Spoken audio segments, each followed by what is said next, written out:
कलिमतान हबीबतान इलर्रहमान खफीफतान अलल लिसान थक़ीलतान फिल मीज़ान सुब्हानल्लाहि व बिहम्दिही सुब्हानल्लाहिल अज़ीम। अल्हम्दुलिल्लाह अल्हम्दुलिल्लाहि वकफ़ा वस्सलातु वस्सलामु अला इबादिहिल्लज़ीना इस्तफ़ा अम्मा बअदु फ़अऊज़ु बिल्लाहि मिनश्शैतानिर रजीम बिस्मिल्लाहिर रहमानिर रहीम वनज़अुल मवाज़ीनल क़िस्त लियौमिल क़ियामह सदक़ल्लाहुल अज़ीम व सदक़ रसूलुहुन नबियुल करीम व नहनु अला ज़ालिक लमिनश शाहिदीन वश्शाकिरीन वल्हम्दुलिल्लाहि रब्बिल आलमीन। काबिल सद एहतराम हज़रात उलमाए किराम, असातिज़ाए किराम, फ़ुज़लाए किराम, बिरादरान इस्लाम और तलबाए अज़ीज़, अस्सलामु अलैकुम व रहमतुल्लाहि व बरकातुहू।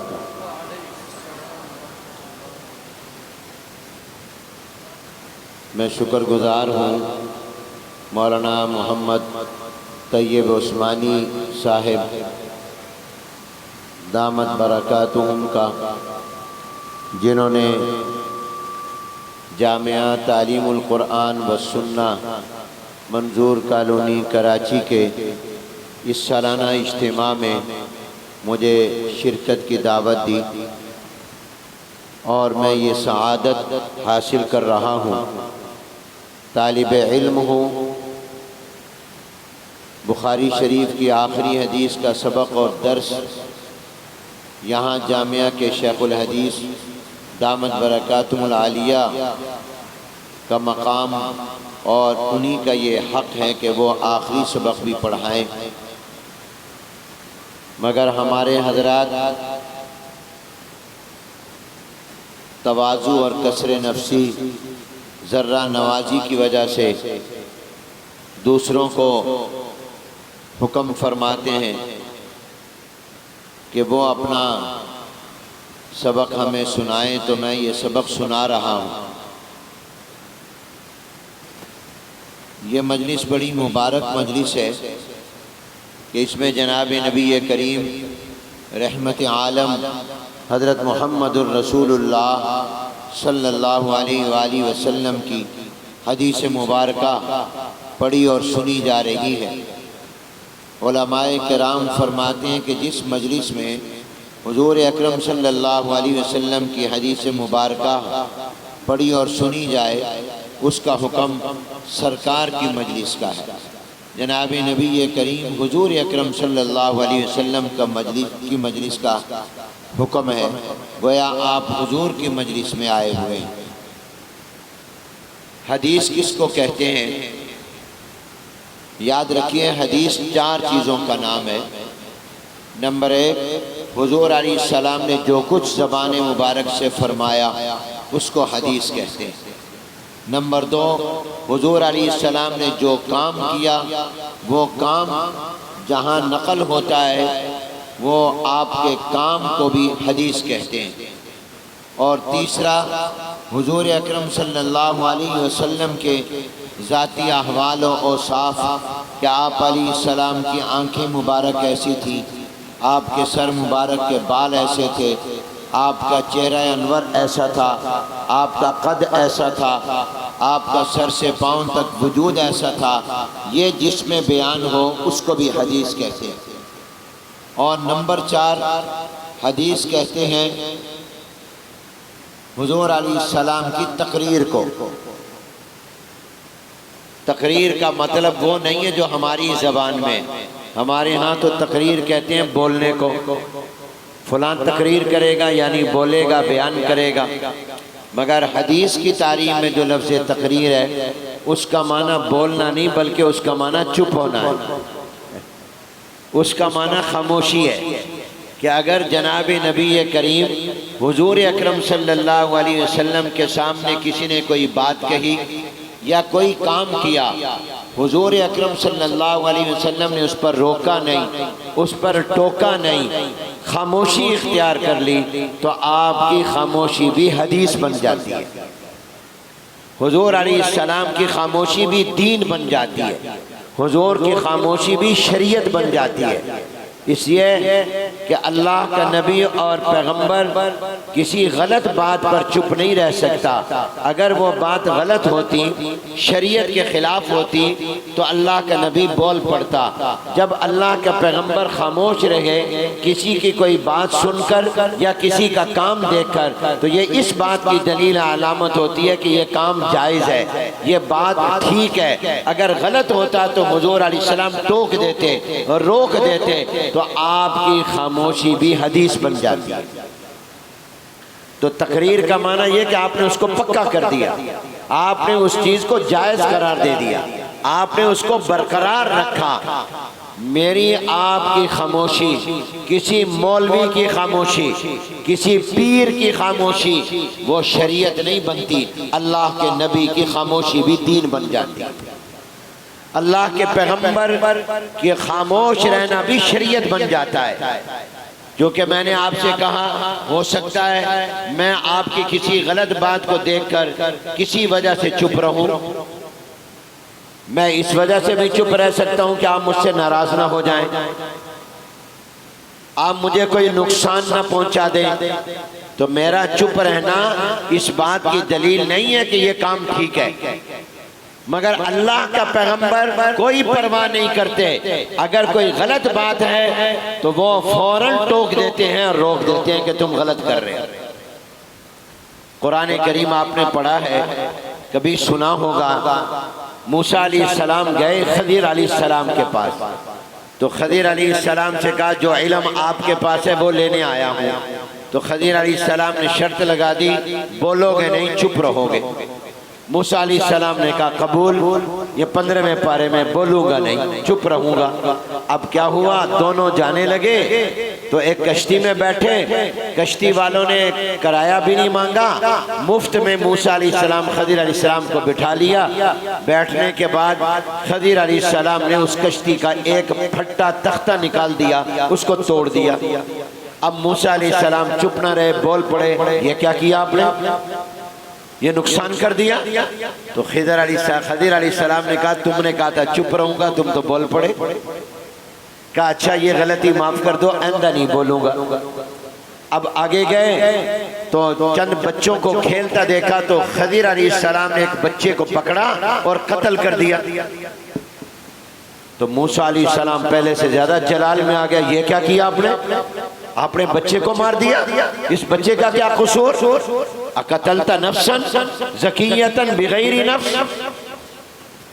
मूसा अलैहिस्सलाम ने कहा, खजीर अलैहिस्सलाम ने कहा देखो फिर बोल पड़े हो, तुमने कहा था चुप रहूंगा, तो कहा चलो दूसरी गलती है ये भी माफ कर दो, आइंदा चुप रहूंगा।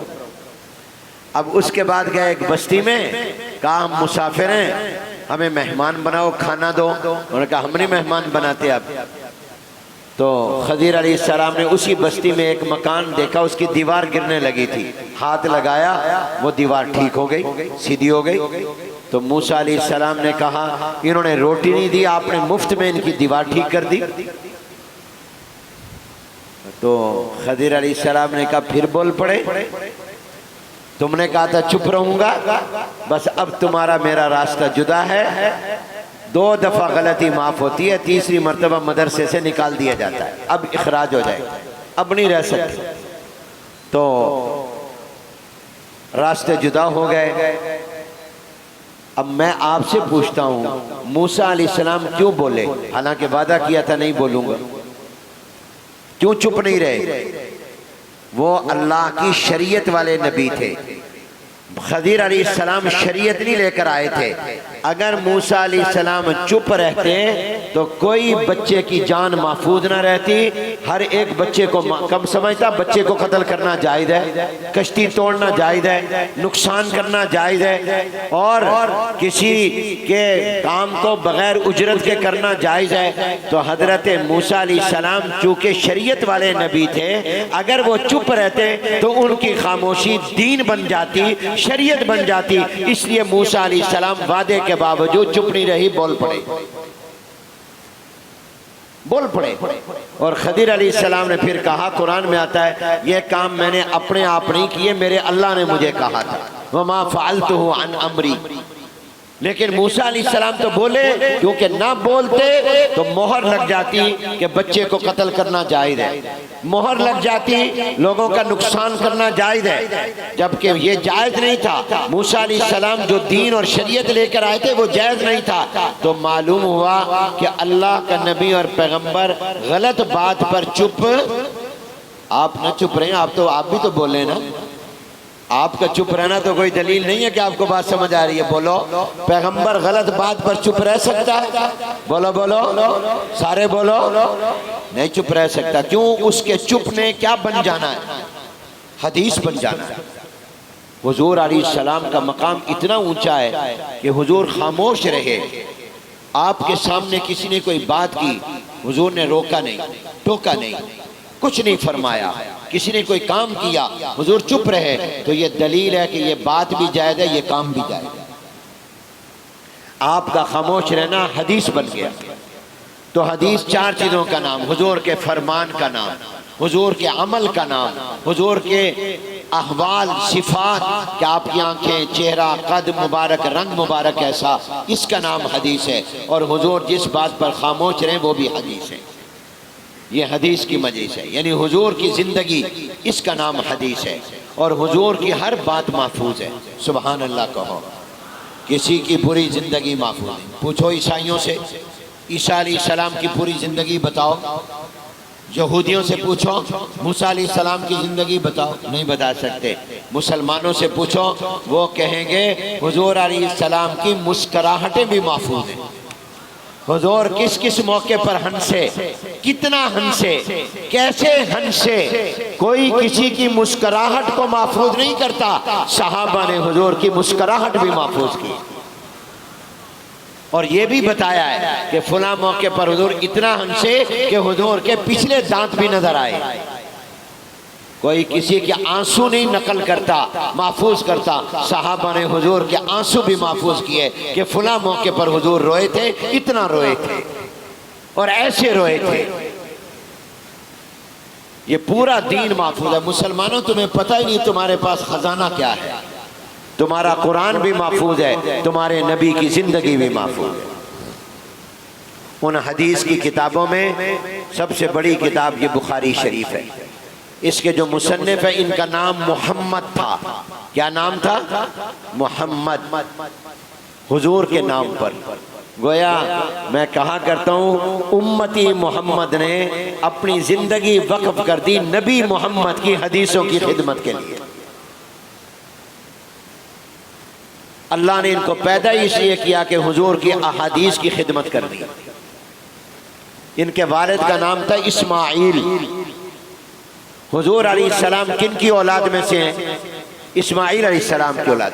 अपने बच्चों के नाम नबियों के नाम पर रखो, सहाबा के नाम पर रखो, और नेक लोगों के नाम पर अपने बेटों के नाम रखा करो। नाम का भी नाम वाले पर असर होता है। बेटियों के नाम सहाबियात के नाम पर रखा करो, नेक औरतों के नाम पर रखा करो, इसलिए कि नाम का असर नाम वाले पर होता है। इनका नाम मोहम्मद था। और आपको पता है ये पैदाइशी नाबीना थे। ये इमाम बुखारी जिनकी किताब पढ़ रहे हैं, ये नाबीना थे। इनकी बिनाई नहीं थी। माँ रोती थी, माँ दुआएं करती थी, अल्लाह मेरे बेटे को आंखें दे, मेरे बेटों को आंखें में रोशनी दे, बिनाई दे। अल्लाह ने इमाम बुखारी की वालदा की दुआ कबूल की, इमाम बुखारी को नाबीना से बीना कर दिया। माँ की कदर किया करो, माँ की इज्जत किया करो, माँ की खिदमत किया करो। खुश नसीब है वो औलाद जिसके माँ बाप जिंदा हैं। माँ के पांव दबाया करो। माँ के कदमों में अल्लाह ने जन्नत रखी है। इमाम बुखारी माँ की दुआ की वजह से नाबीना से बीना हो गए और ऐसे बीना हुए, ऐसी आंखों में रोशनी आई कि पूरी दुनिया को रोशनी दे गए और अब तक रोशनी दे रहे हैं। माँ की दुआ की लिया करो, माँ की बात माना करो, माँ के ऊपर बीवी को तरजीह न दिया करो। कई लोग अपनी बीवियों के कहने पर माँ को मारने लग जाते हैं। माँ की कदर किया करो। बीवी की अपना मकाम है, माँ का अपना मकाम है। इमाम बुखारी के वालिद इस्माइल जब फौत होने लगे तो फरमाया, मैं जो जायदाद छोड़कर जा रहा हूं, मेरी पूरे तरके में 1 रुपया भी हराम का नहीं है। 1 रुपया भी हराम का नहीं है। जितनी मेरी कमाई हलाल की है। तो जब इमाम बुखारी के अंदर बाप की हलाल कमाई गई तो फिर अंदर से हुजूर की हदीस की खिदमत निकली। हराम से बचा करो। हराम खाने वाले की दुआ भी कबूल नहीं होती। हम अपने कारोबार को झूठ बोलकर हराम का कर लेते हैं। हम दुकान पर बैठे हैं, सुबह से शाम तक कमा रहे हैं अपना रिज़्क, लेकिन झूठ बोल के, बदयांती करके, खयानत करके, नंबर 2 को नंबर 1 कहकर हम झूठ बोलकर अपने हलाल को हराम बना लेते हैं। रिज़्क तो मिलना ही मिलना है। हलाल रिज़्क, इमाम बुखारी ने हलाल रिज़्क खाया और इमाम बुखारी फरमाते हैं, मैंने पूरी जिंदगी कभी किसी की चुगली और गीबत नहीं की, कभी गीबत नहीं की। तब अल्लाह ने इतना मकाम दिया। ये मक्के में पैदा नहीं हुए, ये मदीने में पैदा नहीं हुए, ये अरब में पैदा नहीं हुए, ये जबान के और पैदाइश के एतबार से अरबी नहीं थे, अजमी थे। ये आपके उज़्बेकिस्तान मुल्क जो आपके वस्ते एशिया में है, जिसका एक शहर ताशकंद है, ये उसी मुल्क के बुखारा बस्ती में पैदा हुए। बुखारा के रहने वाले थे। जबान फारसी थी, अरबी जबान नहीं जानते थे, फारसी जबान बोलते थे। और ऐसे फारसी कि अब किताब में एक जगह अरबी की बजाय फारसी लफ्ज लिख गए। लेकिन अल्लाह ने काम ऐसा लिया कि मक्के मदीना पूरे अरब के उलमा के सर झुक गए इस किताब के आगे। और सब ने कहा कि इस इमाम बुखारी की हदीस में लिखी हुई किताब से ज्यादा कुरान के बाद कोई सही किताब नहीं है। और इमाम बुखारी ने इस किताब के लिए हर हदीस पर 2 रकात नफल पढ़े।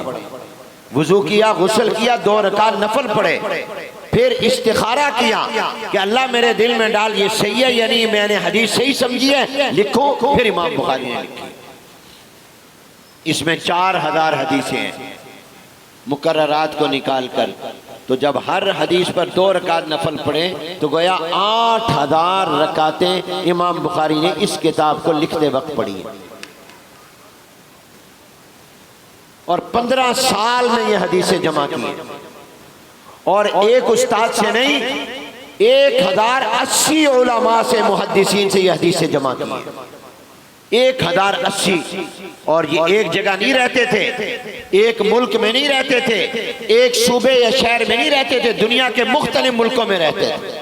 ये इन हदीसों के लिए नेशापुर गए, मक्का गए, मदीना गए, कूफा गए, बसरा गए, बगदाद गए, मुल्क के शाम के शहरों दिमिश्क में गए, इराक के शहर बगदाद में गए, मिस्र में गए, दुनिया के बेशुमार मुल्कों में गए। हवाई जहाज नहीं थे, कारें गाड़ियां नहीं थी, ये ऊंटों पर या घोड़ों पर या पैदल सफर करते। फिर जाकर इमाम बुखारी ने ये मेहनत जमा की और हुजूर अलैहिस्सलाम की सही अहादीस को जमा किया। तो नाम इनका मोहम्मद है, वालिद का नाम इस्माइल है, और इनकी किताब का नाम अल जामे अल सही अल मुस्नद अल मुख्तसर मिन उमूरी रसूलिल्लाह सल्लल्लाहु अलैहि वसल्लम है। जमा इनको इमाम बुखारी ने किया। इसका आखिरी बाब कुरान की आयत, इमाम बुखारी कुरान की आयत को लाते हैं क्योंकि कुरान के लफ्ज़ों में जो बरकत है वो किसी और में नहीं हो सकती। वनज़उल मवाज़ीन अल-क़िस्त लियौमिल क़ियामा, कि क़यामत के दिन अल्लाह फरमाते हैं हम इंसाफ के तराज़ुए कायम करेंगे, मेरा और आपका हिसाब किताब होगा। तो किताब ख़त्म करते वक्त इमाम बुखारी मुतवज्जे कर रहे हैं कि देखो इस दुनिया को सब कुछ न समझना, आखिरत की अदालत को याद रखना। अल्लाह के सामने पेश होना है, जो दुनिया में करते हो इनका वजन होगा। ये नहीं फरमाया गिना जाएगा। आपके यहाँ तो गिनते हैं ना, वोट पड़ते हैं, किसको वोट ज्यादा पड़े है जी। आजकल फिर वोटों की गिनती हो रही, एक दूसरे पर इल्जाम भी लगाते हैं, वोट लोग बेचते भी हैं। तो अल्लाह ने यह नहीं फरमाया कि तुम्हारी नमाजें गिनी जाएंगी, रोजे गिने जाएंगे, तुम्हारी कुरान की तिलावत को गिना जाएगा, इसकी तिलावत ज्यादा या इसकी तिलावत ज्यादा, गिना नहीं जाएगा, शुमार नहीं किया जाएगा। दुनिया वाले गिनते हैं, अल्लाह गिनेगा नहीं, अल्लाह तोलेगा। वजन किसका ज्यादा है? हो सकता है मेरी नमाजें ज्यादा हो, मैंने नफल बहुत पढ़े हो, मौलाना ने नफल पढ़े हो मुझसे कम, मगर मेरे सैकड़ों नफल इनकी 2 रकात का मुकाबला न कर सके। अल्लाह के यहां वजन होगा, शुमार गिनती नहीं होगी। और वजन उसी नमाज का होगा जो खालिस अल्लाह के लिए होगी, दिखलावे के लिए नहीं। उसी काम वो काम आएगा जो अल्लाह की रजा के लिए होगा। वजन इखलास से पैदा होता है, गिना नहीं, तोला जाएगा। फरमाया क़यामत के दिन तोला जाएगा। अल्लाह कहते हैं हम तोलेंगे। वनज़उल मवाज़ीन अल-क़िस्त लियौमिल क़ियामा। और वजन नेकी में किससे आता है? इखलास से। जो काम अल्लाह की रजा के लिए हो, छोटा हो बड़ा। इमाम गजाली फौत हुए, अल्लाह की बारगाह में पेश हुए, क्या लेकर आए हो?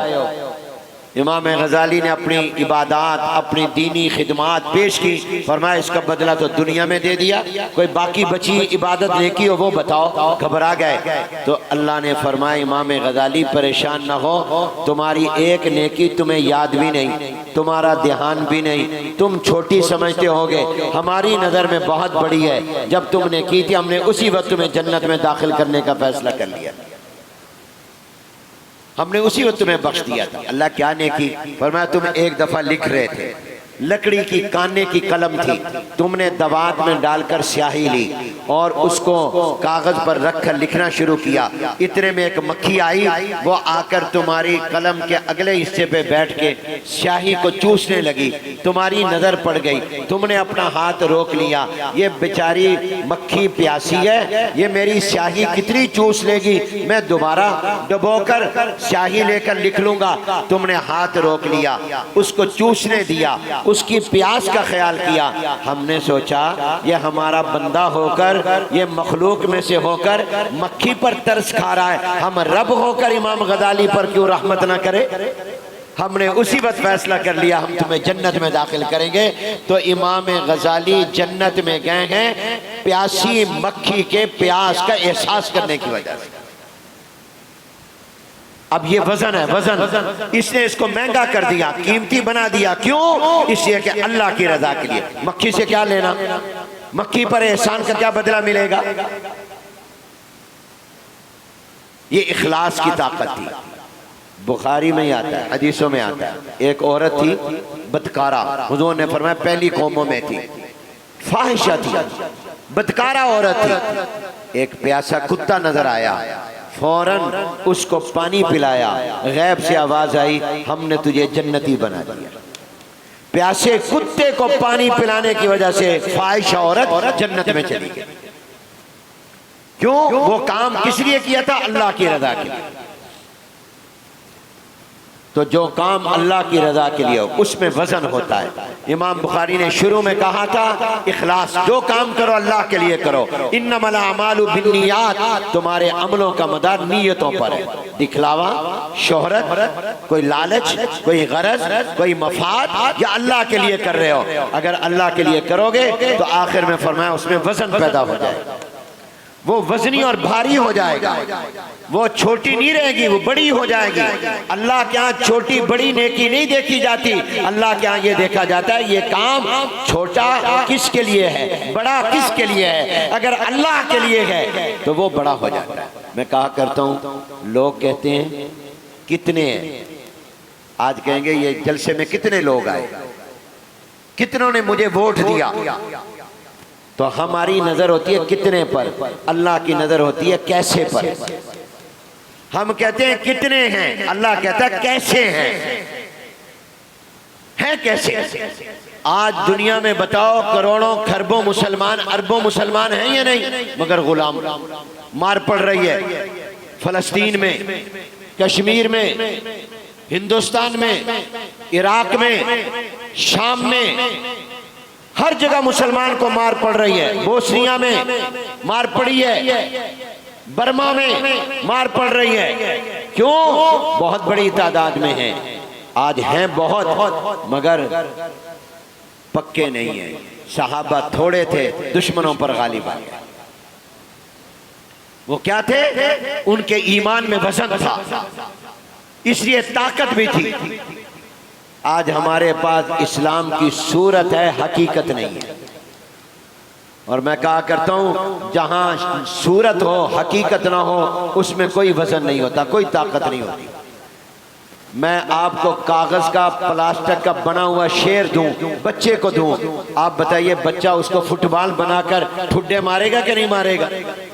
उसके दिल में डर आएगा ये शेर है, वो कागजी शेर है, वो प्लास्टिक का बना हुआ शेर है, उसमें कोई जान नहीं, ताकत नहीं है। और अगर शेर का बच्चा जो हकीकत में जानवर है वो आ जाए तो आप भी भाग जाएंगे, मैं भी भाग जाऊंगा।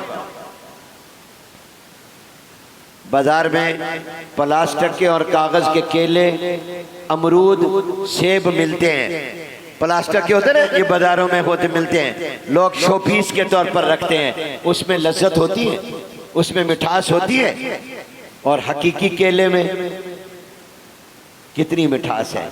तो मेरे दोस्तों, हम शक्लन मुसलमान हैं, हकीकतन मुसलमान नहीं। इसलिए आज हमारे इस्लाम में ताकत भी नहीं, मजा भी नहीं, आज लज्जत भी नहीं, मिठास भी नहीं। आज दुश्मन का हम पर रोब है, हमारा दुश्मनों पर रोब नहीं है। क्यों? हमारे पास सूरत इस्लाम है, हकीकत इस्लाम नहीं है। हकीकत होती है तो वजन होता है, उसमें ताकत होती है, और वो तब होती है जब इंसान अल्लाह का सही बंदा बन जाए। तो इमाम बुखारी ने आखिरी बाब कायम करके मुझे और आपको आखिरत की अदालत की तरफ मुतवज्जे किया।